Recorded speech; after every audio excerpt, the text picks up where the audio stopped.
Are you a leader, manager, entrepreneur, business owner, or knowledge worker? Are you leading people or wondering how to be a better leader in your own life and work? If you are, then you can be experimenting better. Welcome to The Experimental Leader, a podcast that takes a look at the ways leaders are experimenting in their own work. Hosted by Melanie Parrish, we dive into real-life conversations about how people might be using a scientist's mindset and experimenting in their work. Shift your leadership into something that works better. Join us on The Experimental Leader today. Hello and happy International Women's Day. It is great to be here live with you on the Experimental Leader podcast. I'm so happy to be here. And I've been thinking about my own leadership today, my own life really, but it's interesting on International Women's Day to think about what it's like to be a mom and a wife and a business owner and a coach and all of the things. I just got home after being in New Mexico with my son who was swimming for 2 months. And it's just really interesting to come home. Like, it's great to be home. And then, I had some back of my mind fears. I left right before New Year's. And I thought, oh no, what if I come home and the Christmas tree's still up? My husband did a great job of putting most of the Christmas decorations away. So I'm finding some around to put in a pile to get back in the basement. But it's interesting that I don't just walk into work. There's always a lot of other people around in my life that I'm thinking about. What are their schedules? What are their lives like? And after I get all that handled, then I get to show up for work and be with my clients and be with teams and do all of that. So I just am so cognizant of that as a reality for so many women today. And the statistics are, quite clear on the work that women do in the home as they're doing all of the work that they do in their work as well. And so I want to celebrate all of that. I want to celebrate the diversity of women's lives, the balance that we often continue, like a balance is a continual part of the lives of the women that I know, my women clients, my women friends, my women family, as they have successful careers. So I just want to note that today. And I want to challenge you to think about where you're in balance and where you're out of balance right now. And what would be 3 things that you could do today that would help restore balance for you in your lives. And today I am super excited to talk to Bryna Haynes. She's the founder and CEO of World Changers Media, which is a boutique publishing company, and it's focused on delivering quality transformational nonfiction by and for the next generation of thought leaders. Bryna is located in Rhode Island, and she's a mom of 2 impetuous fairy-princess-dragon-tamers and has a slightly dangerous obsession with kickass boots. Bryna, I am so happy to have you on my show today. Thank you so much, Melanie. It's great to be here with you. And thank you for your acknowledgement of all of us who are mothers and business owners and leaders. And it is absolutely a balancing act. Well, and it's so interesting. And I think it's interesting for us to talk about maybe for a second today. I don't talk about it very often with, it's like we just do it. We just are, it's like, oh yeah, I'm going to get a little work in, but in between the time I take my kids to school and between the time I plan their lives and schedules and, my calendar with everybody's, multiple calendars with multiple things. My kids, I have 2 kids who swim 9 times a week. So, they each have their own calendar that I can see and manage. And it's just so rare that I ever think or talk about that part of my life. And I don't know about you, but I mean, having impetuous fairy-princess-dragon-tamers can't be easy. How old are they? They are 7 and 4. And so we haven't reached the stage of swim schedules and sports schedules yet, although my oldest does do ballet. But we do home educate, which would only be possible and is only possible because of my mom. She's a former early ed educator, and she comes to our house to homeschool our kids, and it is the best possible arrangement. But I don't know how some families actually manage. We are so lucky that we have a close family network within a very small geographical range. And I just don't think that it would be possible for my husband and I as business owners to do what we do with the family without that level of help. And it is a complete balancing act. My clients are very accustomed to my 4-year-old coming in and bombing my Zoom calls, sometimes naked. It's okay, and we're all just doing our best here. And but it is something that we don't talk about a lot. It just is. And we don't talk about it. Why don't we talk about that part of being I'm not sure. Mom? I'm not sure. I think maybe there's some vestige of like it's unprofessional to bring other parts of your life to work, which, is complete BS. And 2020 pretty much proved that for everybody, not just parents. But we need to be able to be all of ourselves in every situation. And so I don't stop being a mom just because I'm on Zoom calls with clients. And I don't stop being a business owner when I'm, playing Mario Party with my 7-year-old. Yeah, I definitely, like when I'm sitting in the stands at swim meets, I notice how rare it is that anyone knows what I do. I notice, and this like can lead into that thought leader conversation. Like, are you actually ever a thought leader, in those other parts of your life? When are you? When aren't you? It is so interesting. I years ago when we moved to Canada, this is literally 20 years ago, we had a bed and breakfast for 3 years. And for the next 15 years, probably it would still happen today if we hadn't been through 2 years of COVID. My husband's colleagues would see me and say, "Do you still have the bed and breakfast?" Now, I've been a coach for 20 years, but they remember that 3 years of bed and breakfast. Oh, are you home with the kids? And it's like, no, yeah, I'm home with the kids because I work at home, but I'm not home with the kids. I'm like, I have a job. And it's just, I just think all these things are so interesting. It really is. And I think that there's a tendency for those of us who work and lead from home, because I've noticed this in my own life, like people who don't know me through my work will be like, oh, like it's almost like, and it's not intentional and it's not mean spirited, but it's like, how's that cute little business thing you're doing going? And it's like, well, we're publishing Wall Street Journal bestsellers and, we're crossing 7 figures this year. How's your business going?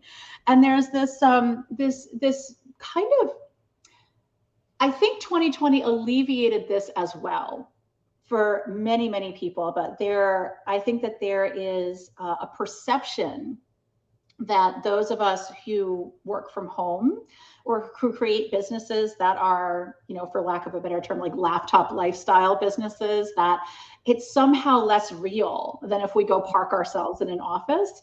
And thankfully, again, that is changing. But that is something that came up in conversation for a lot of years, pre-COVID was like, it was like, it almost wasn't substantial enough in the minds of people who didn't know me through my work. And I think also we don't tend to talk about our work with people who know us outside of work. And so we kind of automatically create this separation. But again, we don't stop being who we are just because we've changed a situation. And so I think it's an interesting conversation. I'd be curious to know how many people out there experience this, where people don't know what we do, or they don't feel that the business has the same gravity if it's not in a brick and mortar location. And it's something that, we're in the process of changing. It's a new dynamic. Well, and I'm always surprised by how uncurious people are. I always kind of want to know what people do for a living because it helps me ground what their life might be like. I don't know. My whole stake in the ground is around people loving their work. I always kind of want to know where they're at with that when I meet them. Yes. And there's not much reciprocity. So, I've had so many conversations, usually with cisgendered white men, where I'm like, hey, what do you do? And they're like, oh, I do this. And then they just never ask a question. And so I'm like, oh, well, okay. Let's go back to talking about swimming or, whatever it is. But it is such an interesting, it's interesting. I think these are things that women, I don't know. When I get together with my friends, I don't necessarily want to talk about work, but it's fun to get to sort of explore this with you. And I want to transition because you help people become thought leaders. Absolutely. And I'm getting really curious about your take on this and, how do we think about becoming thought leaders? And I mean, we can put the woman spin on it today as well. I think that's an interesting place to look. How does someone think about becoming a thought leader in the world? Well, first I'd like to define how I see thought leadership, which is probably a little different than most people do. But to me, we all kind of have a lens that we put on our work. And we have a lens that we put on everything in life, but really we have a lens that we put on our work. And most people, when they begin whatever their career is or whatever they decide it's going to be, what they're looking is for that lens of expertise. So it's a narrow focus. It's like, I'm going to be the best at what I do in this, my chosen niche, and I'm going to become an expert. And so I think that's a great place to start because it allows you to have real depth with your work. Mm-hmm. But thought leadership is it's a re-expansion in my mind. So if you think about it, this is the example I always use, and this is the one that seems to land because people will understand it right away, is that there are thousands of psychology researchers on this planet. There is only one Brene Brown. And she's not Brene Brown because she's a psychology researcher. She's brought her life into the lens through which she views her work and created something unique and inimitable. And so when we think about becoming thought leaders, which to me is like the step that we take to even rise above expertise, where we're not just experts in a subject, we're actually innovating in our subject. The only way that we can do that is to bring all of who we are into our work. And so the exclusion that we talked about earlier happens so frequently. Like even, and I do this constantly, like I don't always think about how motherhood and the fact that I'm a mother impacts the way that I do and see my work. And yet it does. We don't often think about, especially if we've made a big career transition, how our past experience in other fields impacts the way that we see our work and our expertise. And yet the only thing that's going to set us apart from everyone else in our field is if we incorporate all of these things that truly make us unique.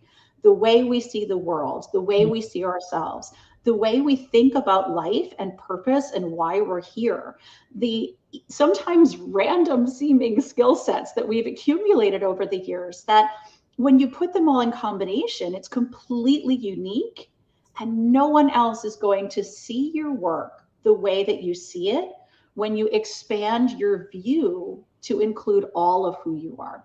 And so it's really about, how do I become a leader and innovator in my field by being more of who I already am?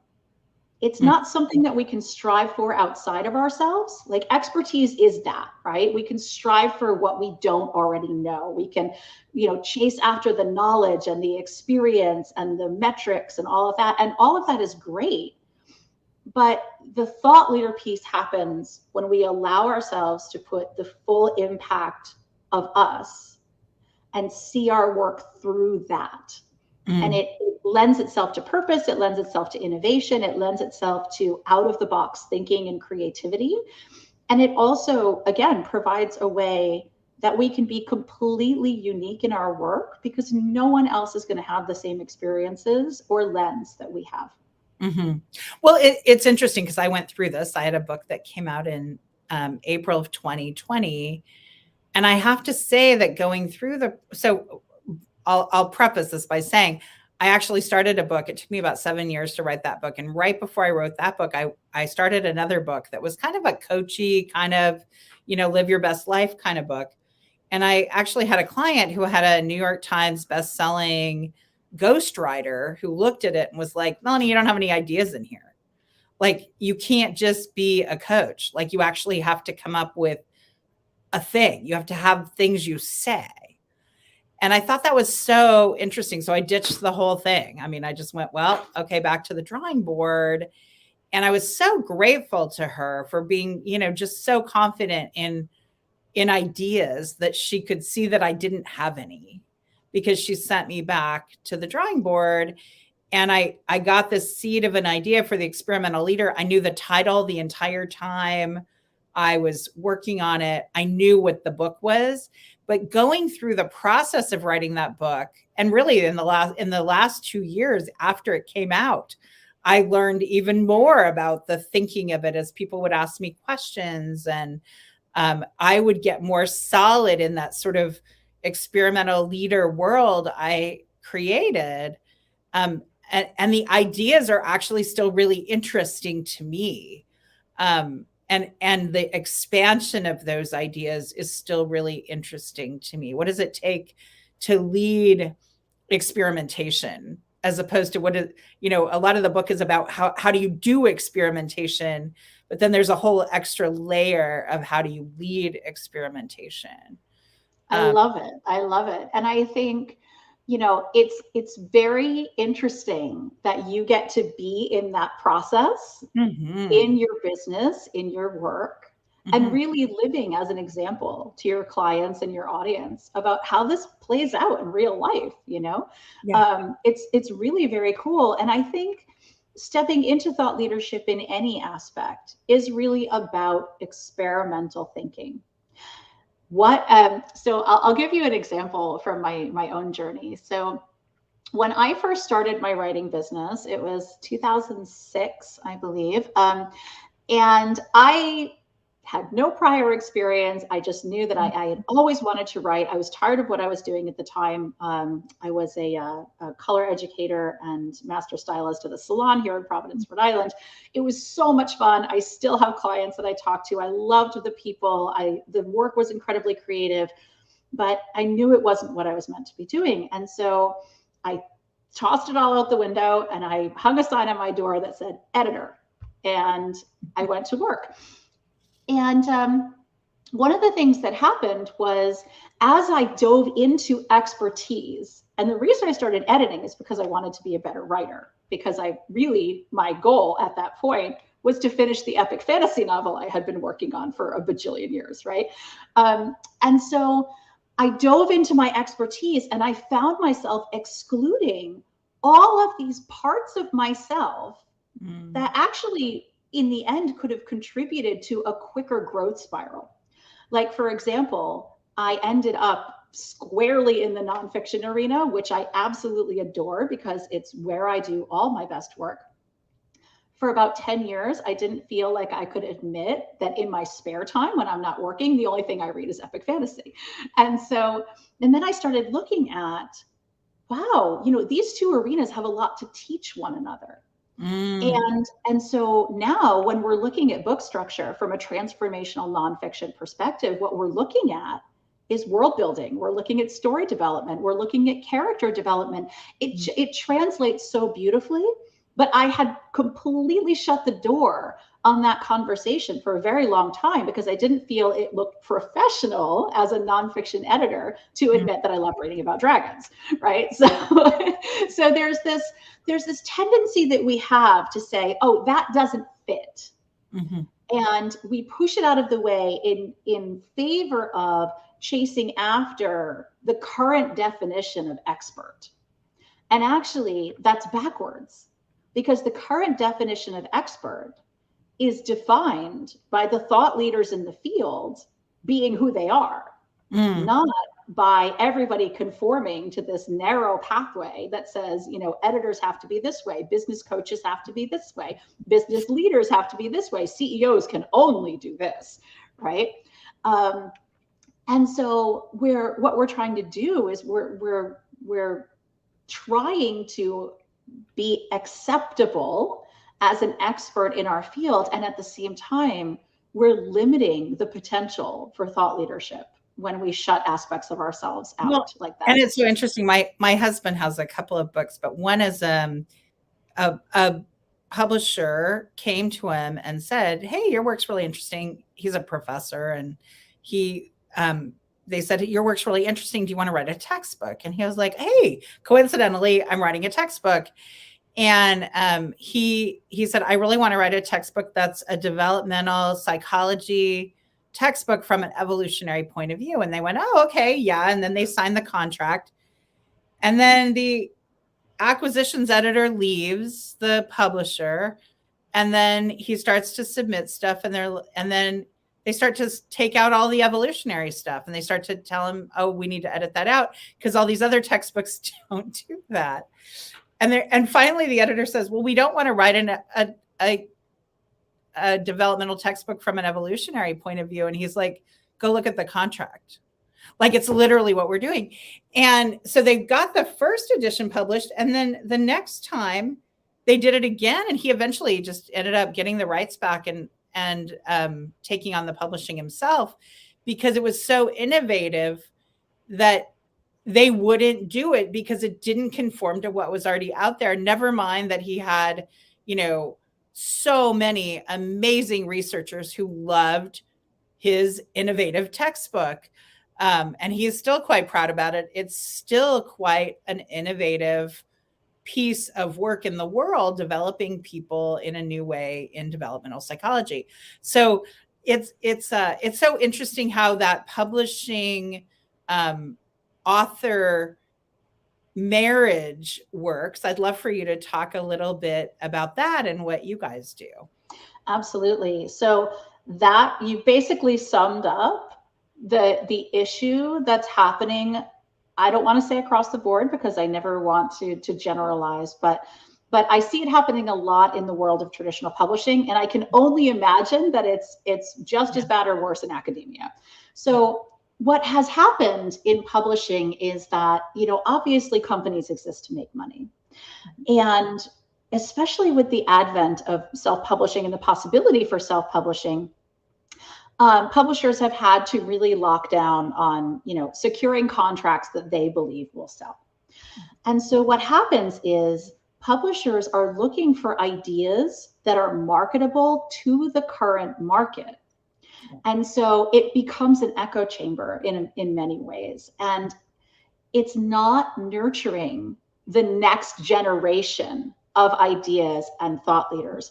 I mean, can you imagine if, you know, George Orwell or Sylvia Plath or any of the groundbreaking authors from the 20th century had been vetted through a marketing machine that said, will people buy this? The answer would have been an unequivocal no, right? Because the public wasn't ready for it when it came out, but they became ready for it as the book went out and did its job.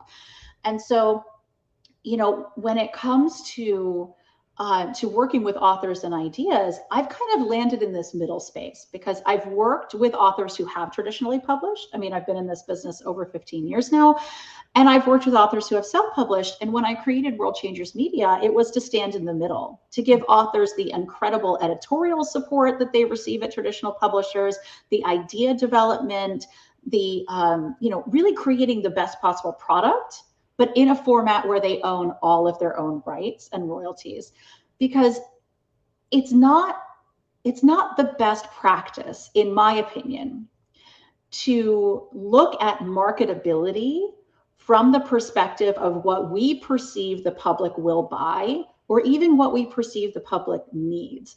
I mean, what matters to me is that the author can fully put their energy and the weight of their conviction behind the project. And when that happens, that is the thing that matters most. Because honestly, when you can put your energy behind it, you can market anything. I mean, there's a woman on TikTok selling her farts, like, come on, let's be real here.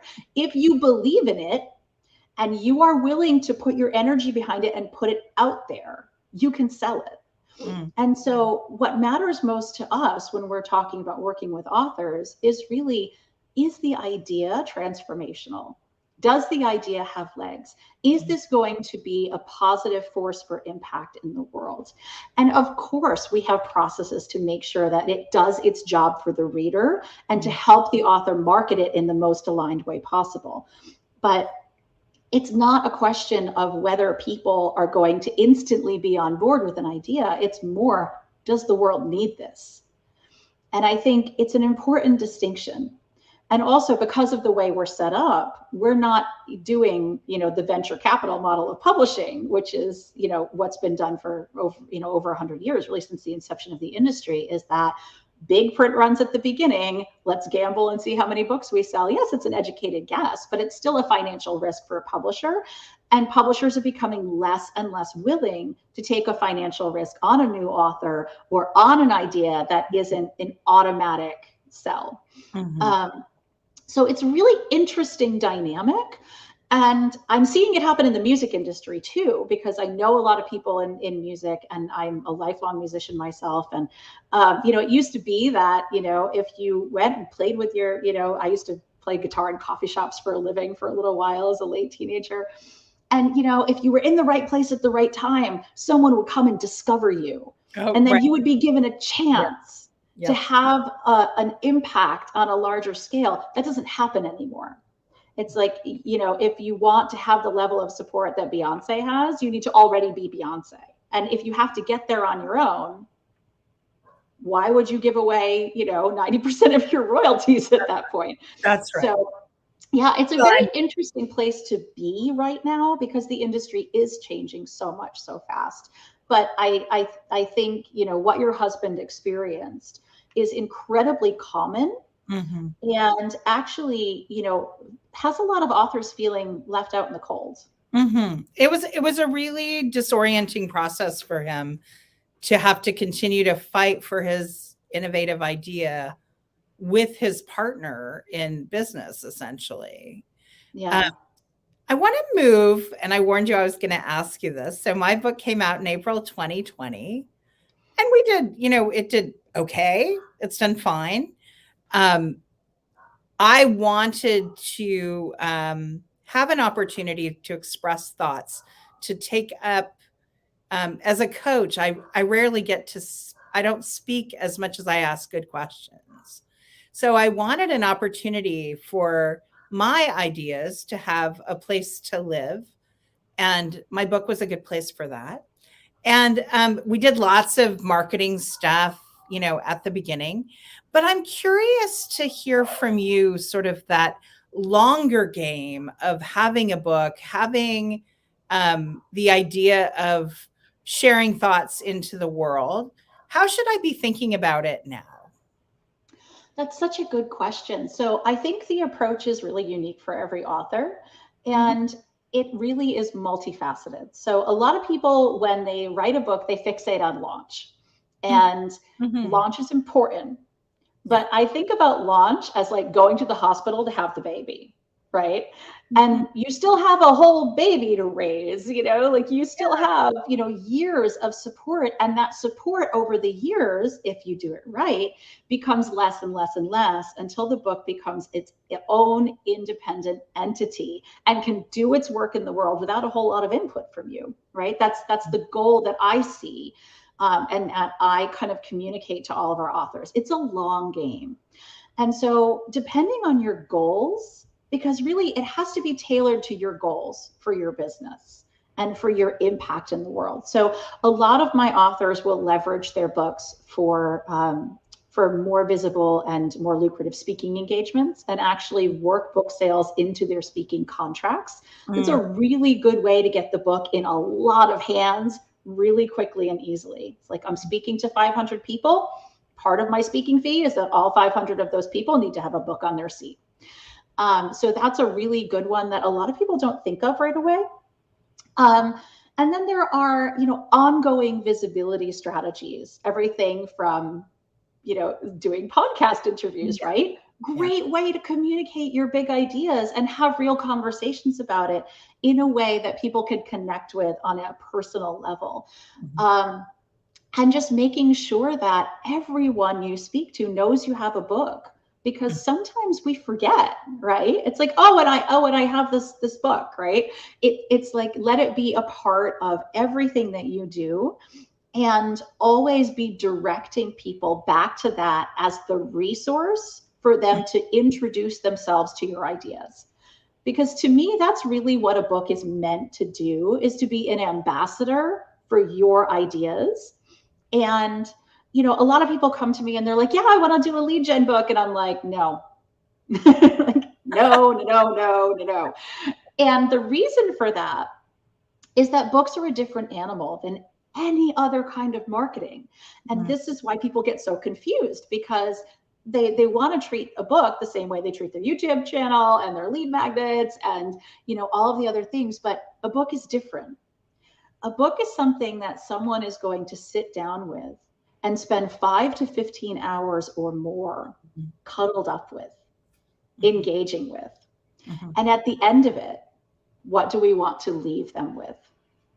And so the book, if it's designed to communicate your ideas as though you're having a conversation with a friend, as though you're just pouring out your passion for your topic in a conversation like the one we're having now, and that conversation is designed to lead the reader to an outcome and solve a problem or change the way that they think about something in their world, they will remember that gift forever.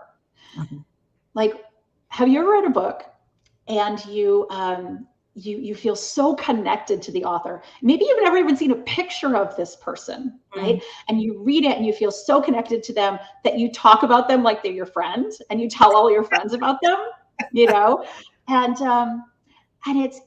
it's just amazing, because you feel like you've had this very intimate exchange. To me, that is the goal that we want to meet with every book that we produce. And so treating it as a typical lead magnet is actually counterproductive, because you're asking people to engage with something not as a gift that they're giving you, but as a gift that you're giving them. Yeah. And so leaning into that as a strategy is counterintuitive to most marketing techniques we've been taught, but it really does produce the best long-term results. How do I offer this as a gift to every person in the world who needs it? When you start asking questions like that, you get very different answers about strategy. And I think that, to me, is the best place to begin. I really love that. And my book is one of the things I'm most proud of in the world. Like, it's the most of me that I ever could give someone. That's beautiful. I love it. And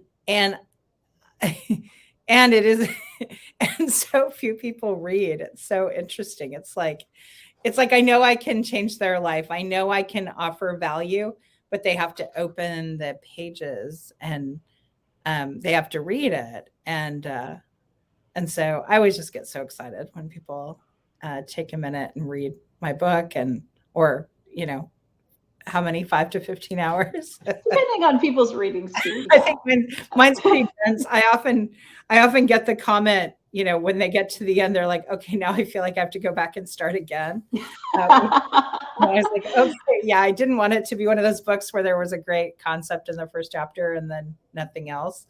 So absolutely. No, that drives me nuts. Drives me crazy. I mean, overview, yes. Complete front loading, not so much. No, not so cool. Bryna, where can people find you? Everybody can find me at www.worldchangers.media.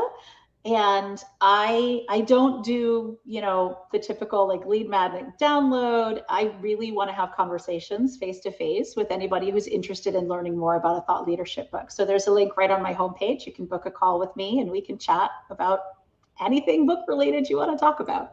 Oh, that's amazing.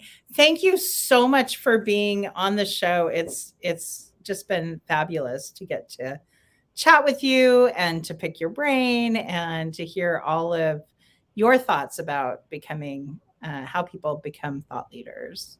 Thank you so much for your time today. It was wonderful to have this conversation with you. And thanks to everyone who's listening. Great. Thank you. Well, it was fantastic to talk to Bryna today about the idea of thought leadership, the idea that you can put your ideas out into the world as something substantial. And I think this is such an interesting thing for people. It's one of the bases of how I work with leaders in my coaching, is to find out how they want to impact the world and what they uniquely offer to their profession. So it isn't just about being good at your job. That's like sort of the fair value exchange for your job. It isn't about being outstanding at your job, but it's about becoming an expert and then actually a thought leader contributor in your field. And if you have that orientation, I love that she talks about this, that orientation is so powerful for career development. So I'd love for you to think about this week. I'd love for you to think about your career, where you are on that journey from being good at something to being an expert and then being a thought leader in your field. Kind of figure out for yourself, have an honest conversation in your own mind about that for yourself. Figure out where you are and where you'd like to be with that. It's been great being with you today. Go experiment. Thank you for joining us on another episode of The Experimental Leader. We hope you have found value in today's episode because we're dedicated to helping you become the experimental leader you want to be. To access the show notes or learn more about working with Melanie, visit melanieparish.com. Go experiment.